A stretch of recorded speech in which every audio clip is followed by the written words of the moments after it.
Insight 40. Take time to notice how your thoughts arise. Become familiar with how your mind works.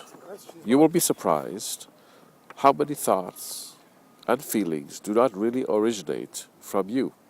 You will see that they were projected onto you. Okay, the explanation.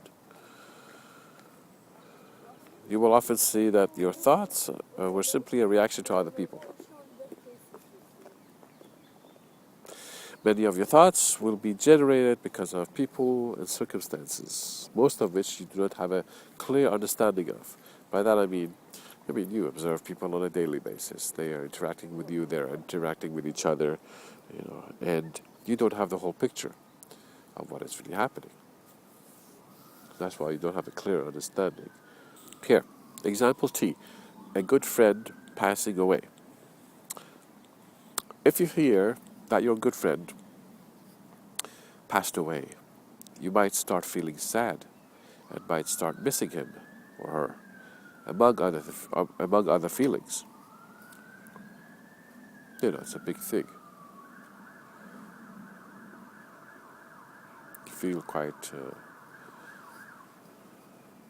you feel down, you feel, like you miss them, Then later you get a message that he has not died, but rather somehow there was a confusion in the handling of information from a third person. Here you were feeling all these deep, deep, true feelings.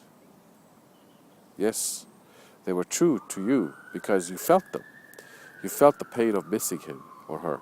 You put yourself in that position based on inaccurate information.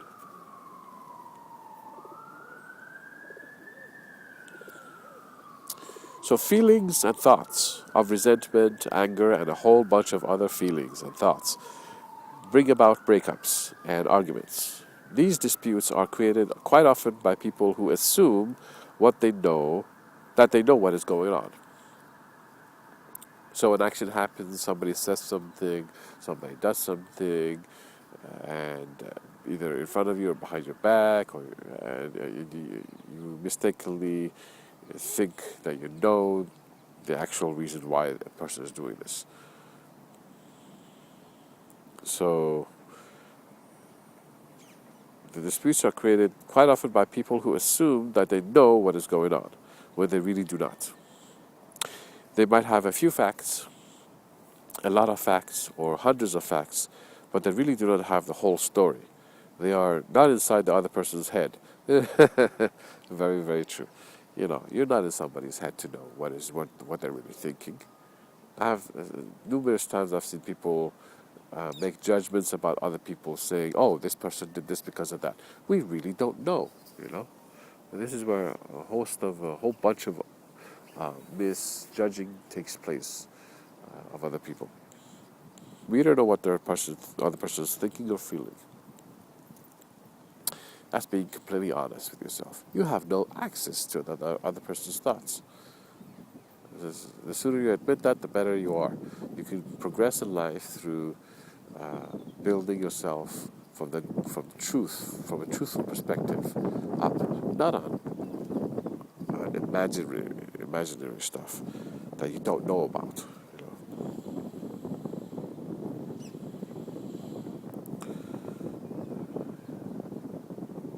They might have a few facts, meaning you might have a few facts, a lot of facts, or hundreds of facts, but they really do not have the whole story. They are not inside the other person's head. Though they will swear that they know what the other person is thinking, they really do not know. I encourage you to improve yourselves on this matter. People and situations are complex. People should realize this. It is best to hold off judgments. If you really want to know what a person is like, how are they, you have to sit there for a very, very, very, very long time and listening to them, try to understand their perspective, There are many contradictions within the persons themselves that you might think they're being contradictory to you, but it's a contradiction within themselves. So a lot of people will seem hypocritical to you because of what they say and what they do. They seem opposite, or what they say 1 minute and the next minute may seem opposite. But these contradictions exist within them naturally also. You know, a lot of people have problems that they're working through, and so they're battling against themselves. If you continuously insist on looking at an issue only with your own perspective, you will have a very limited understanding of various people and issues in life. So if you do not want to improve yourself and expand your horizons, meaning your thoughts basically, your perspectives, then you should definitely not be a person who judges people, because a good judge is impartial, unbiased, and knowledgeable. Your one-sided point of view stops you from considering other possible reasons for people's behaviors. Therefore, you're not a good judge. Anyway, take notice of how your thoughts arise, what triggers them, how did you come to think of the various thoughts that arise. You will notice that your mind makes a lot of connections between similar thoughts, ideas, feelings, smells, sounds, memories, etc., giving you the impression that you think you are spontaneously thinking them, when all that is really happening is that you are jumping from one thought to another, all according to the connections your undisciplined mind makes. Tame your mind. See how your mind works and make it work for you. Do not let your mind take you on a roller coaster ride of random useless thoughts. So here's an example: you. Useless thoughts. You see your pen on the table. You notice it looks like a rocket. You wonder about the space shuttle and space exploration and life on other planets. And this leads you to UFOs and to the crash landing on Roswell. And that reminds you of the crazy stories you have heard on TV, and how some UFO stories are fake. And you think of fake stories in general and the possible phony talk shows with weird topics. And wrestling could be fake, and how some food ingredients in foods are fake, and how you you would like some cake or ice cream, etc. By the way, I am not saying that there are no aliens. I am just using this train of thought as an example. So, do not allow your mind to take you on a tour of seemingly interesting thoughts, seemingly worthwhile studies, collecting items and adventures, when what is really happening is that you are avoiding looking into the very heart of your life. Possibly you are not looking into the causes, inner workings, and solutions of the major and minor negativities in your life. Or possibly you know the solutions to your situation, but not taking the time and energy to apply them. All you are doing by following the tour of your mind is avoiding what is most important to you in your life at the time. Why not look to why you are not applying this solution to a problem that you already know? Again, let me read that. Why not look to why you are not applying the solution to a problem that you already know? That in itself is a problem.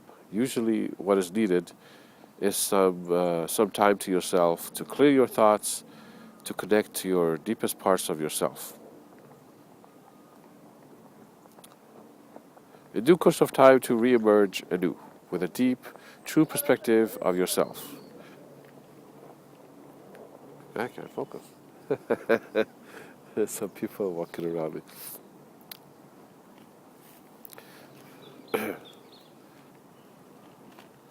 I was trying to be in a secluded place. Okay, so yeah.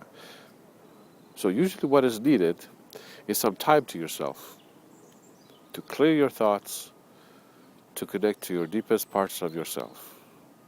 In due course of time to re-emerge anew with a deep, true perspective of yourself and of the whole world around you. Then later, when you take to the studies that you like to do, the studies that were previously categorized as distractions to your main objective in life, it will be all right, because first you connected with your core life objective to the deepest depths that you had access to. Here I go into example V. I will collect this because one day I will paint.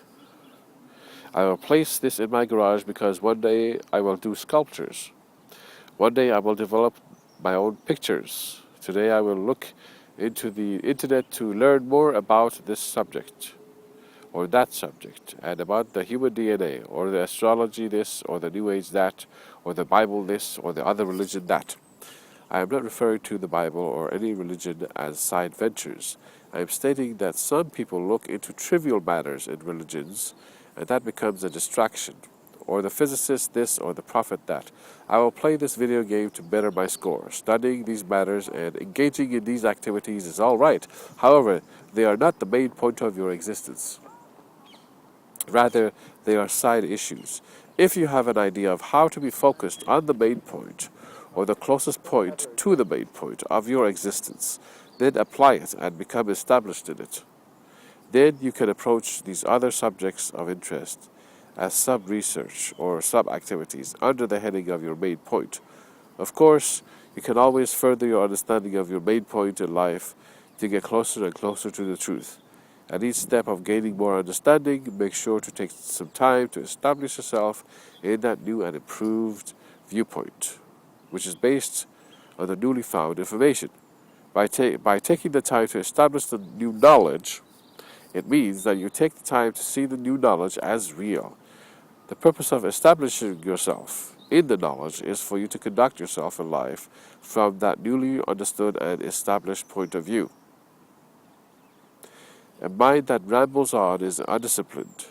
The mind that has to be tamed and brought under the individual's own control, making it a disciplined mind that is subdued, calm, quieted, and at peace.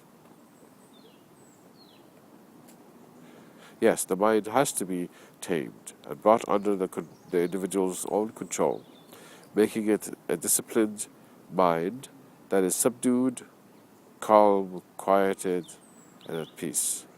Now, normally the mind is in a peaceful state. That's its natural position. But in the modern society, it is exposed to so much garbage and too many fast activities non-stop that most individuals in city life, they have almost zero chance of being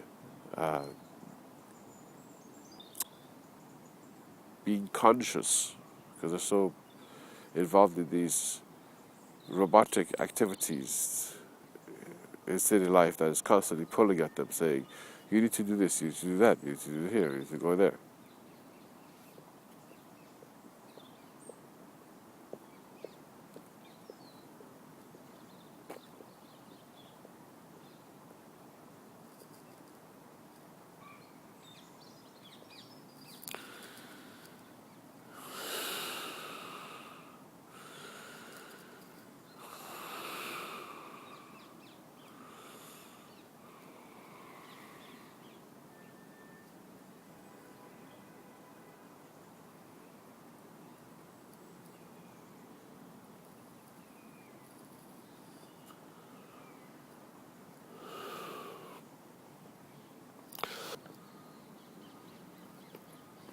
So these are side ventures. People are, of course, have interests in all kinds of things, playing guitar, chess, all kinds of making things, sculptures or woodwork, or all kinds of studies, worthwhile studies, like online about various things that they're really interested in,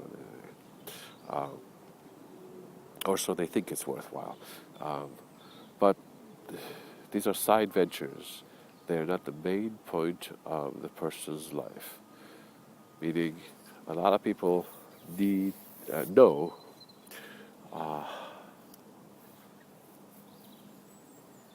about connecting with, a lot of people don't know, but a lot of people do know, to the depth that they've studied about life.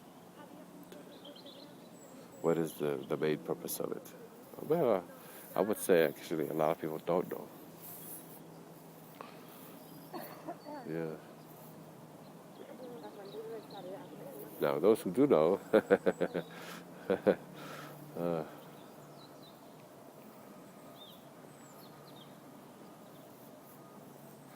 maybe that's what's going on. It's possible, there's numerous possibilities possible. So I think that a lot of people, because they don't know the main point in life, they're they know about these other matters, other things that they like to get involved with, and so they hoard this stuff to get involved with them. Sometimes they do a little bit of, they dabble in each hobby, let's say hobby or activity that they like, dabble here and there. But their main objective that they really want to know about, which would solidify them,